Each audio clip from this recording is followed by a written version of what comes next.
In this video, I will walk you through the latest growth indicators and share our expectations on the near-term growth outlook, shaped by the recent signals on the evolving policy mix. To start, soft data for April, especially confidence indices, showed a noticeable deterioration following the twin shocks in mid-March and early April. However, hard data later has painted a more resilient picture, suggesting that activity is adjusting smoothly.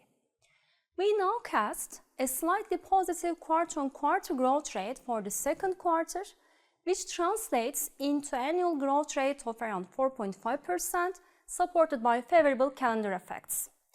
This would bring the first half GDP growth to about 3%, which is in line with the level pointed out in the central bank projections in the second inflation report of the year.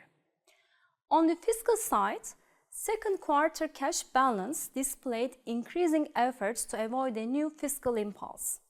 That said, rising treasury borrowing needs, diverging from the medium-term program targets, may signal some recalibration ahead to limit the negative impact on employment outlook. Putting this all together, output gap will likely remain negative and growth composition will be more favorable for disinflation. With inflation readings surprising to the downside for the past 3 months, the probability of ending the year below 30% inflation has risen meaningfully. If this trend continues, it could pave the way for a fairer welfare distribution, perhaps more than the headline GDP numbers might suggest. To sum up, we anticipate a policy mix where monetary policy staying relatively tight and fiscal policy falling short of the targeted tightening path.